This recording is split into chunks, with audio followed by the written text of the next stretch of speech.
Once upon a time, there was an analyst who shouldn't be making naughty gestures. Seriously, knock it off, Ah, shut up! said the abusive analyst, who may be going to jail if he doesn't knock it off, Hey, I don't know how I got here, but are you gonna help me or not? said the analyst, who shouldn't be breaking the fourth wall. Anyway, the analyst heads home, but suddenly he stops and sees a glass coffin with a maiden inside.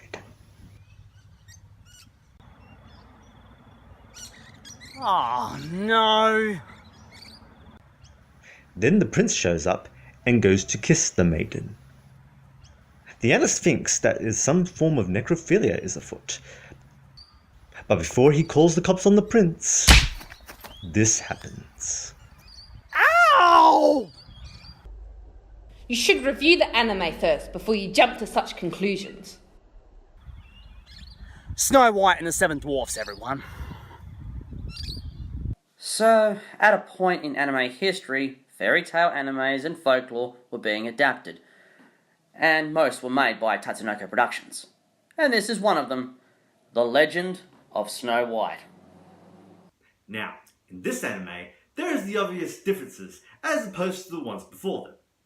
So, let's take a gander, shall we? And yes, I'm the narrator. The first episode is called Beautiful Gas Snow. Huh? Ah, that's a good one. So, we see Snow's mum and dad as they establish the story. Also, they are the king and queen of Green Valley. And like in the tale, Snow's mum, who's named Rosebud, dies. Like so. Rosebud! Rosebud!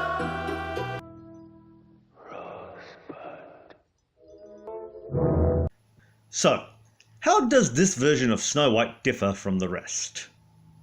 Well, obviously Snow White is the bubbly sweet princess we all know and love. But along the way she goes through some story arcs like Into the Magical Forest, Jolly's Journey, and Snow White hiding in a village, back in the forest, and in a strange dark magical realm filled with monsters. Etc., etc., etc. Prince Richard is the name of the prince in this version of Snow White. Unlike the Disney version, we get to know him with backstory and a legit reason why he wakes Snow White up. You may know why later on. Also, his kingdom is called Albertville. They also have the Knights of the Blue Hawk that plays a role in the series as well. As for the dwarfs, we have 1.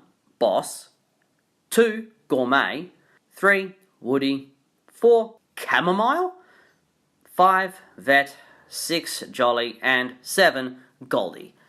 And took up till episode 6 to officially introduce them. Wait a minute.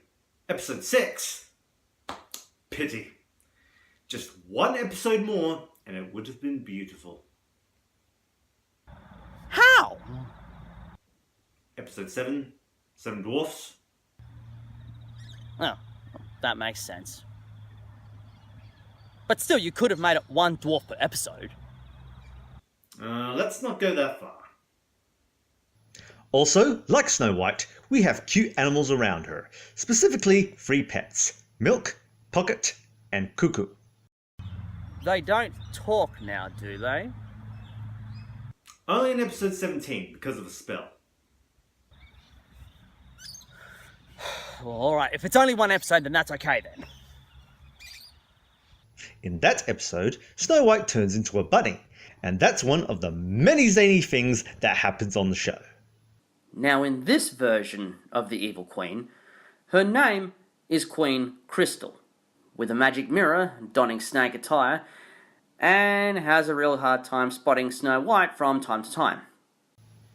She too also has a pet, with a pet bat named Bat, who does not talk, and sometimes either scares or helps kill Snow White on the Queen's behalf. Bat? How? Snow White has animal sidekicks. Why not the evil queen? Yeah, alright. So, what zany things do they get up to in this anime? Glad you asked. We have a Snow Queen, the Borrowers, a hidden underwater kingdom, fairies called elves, goblins, and a fairy that is bigger than an elf and has no wings and has antennas. Really? A light genie named Milaka, who is trapped in a sword that lies in a stone. A baby dragon, an evil smoke monster, a demon in a cup, monsters, and in one episode, the prince turns into a tree. We also have a character named Jonas the Magician, who looks like Mickey Rooney cosplaying Yoda. And may the Schwartz be with you. We also have a character named Jack, who resembles Link for some reason. He's a young man who at first dislikes Snow White and mocks her appearance, but he ends up falling in love with her. Dude, that's Princess Snow White, not Princess Zelda. Well, excuse me, princess. And speaking of Link, he seems to team up with a fairy named Flora. Look! Listen! Watch out! Now, during the anime, the voices change. For example, Chamomile seems to be played by Thomas Chong, then later played by Meowth. I guess he sobered up. Also, Boss is played by Eggman, Gourmet is played by Bakura, and the Prince is voiced by Yugi. It's time to do. Also, is that Veronica Taylor I hear as Snow White? The dubbing is on par with Tatsunoko, other fairy tale adaptations. And also, the scenes can be a bit of a drag. Also, in some of the English language dub, dialogue is missing. Speaking of which, the evil queen summons Aqualad. Aqualit, Aqualag. Aquanam, Aqualit, Aqualag. Aquanam, Aqualit, Aqualag. Unfortunately, she can't get the words right. Wait a minute. That mirror sounds like Shutty and has a snake attire. It starts from Yu-Gi-Oh! The Queen must have gotten that mirror from Atlantis. While 52 episodes are excessive, it does give plenty of room and character growth, such as the dwarves, Prince Charming, the Huntsman, even the magic mirror gets some layers. And because there are 52 episodes, they were able to adapt all 3 of the murder attempts on Snow White. Episode 13, a ribbon that turns into a snake. Episode 31, the poison comb. And of course, episode 50, the poison apple. Wait, they followed the source material? No, it was all coincidence. Of course they did! Wait, if they followed the source material, they killed the queen, right? No, they forgave the evil queen.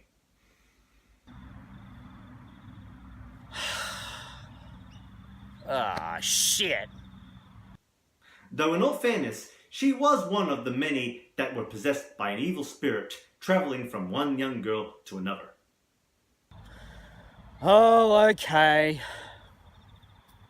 It's a fun anime with lots of good characters, interesting places, and some epic fun stuff. As for the obvious ending, which by the way is spoilt in the intro of the anime, but there is a journey between the poison apple and the kiss, which does make this Snow White defining from the rest.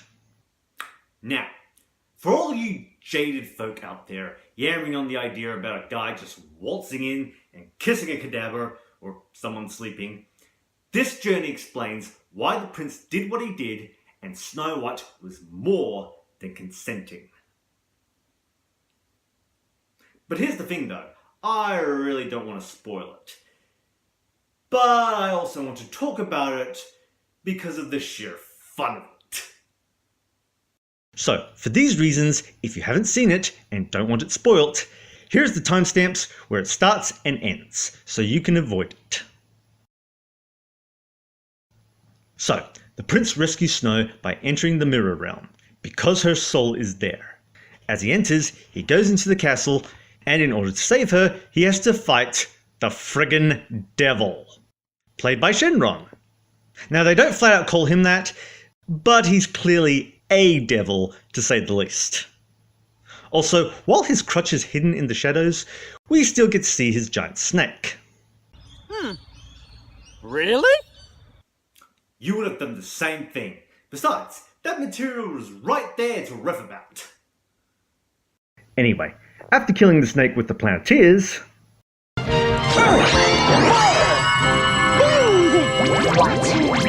the prince stabs the devil in the heart.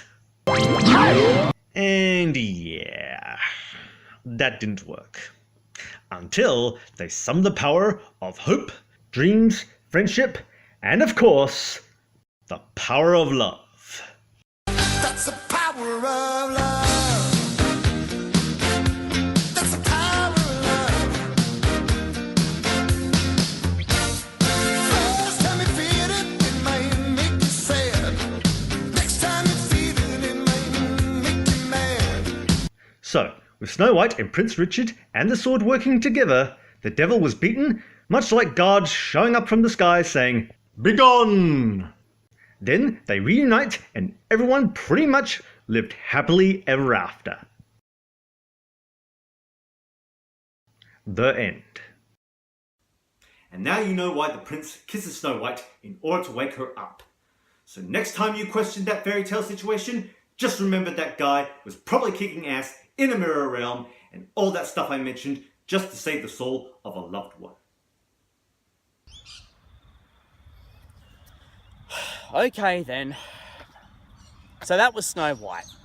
What did I think of it? Well, it was on the straight and narrow, but it just got really weird for me. But it was still worth watching. This was indeed very enjoyable. Odd, but enjoyable. And I think the kids would definitely love this series. I recommend this to the whole family.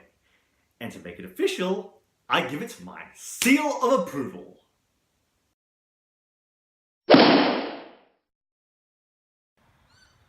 And with that, the analyst decides not to call the cops on him. Snow White is awake, as they both live happily ever after. Hey! What about me? But of course, the analyst is still trying to get home. But that's for another time.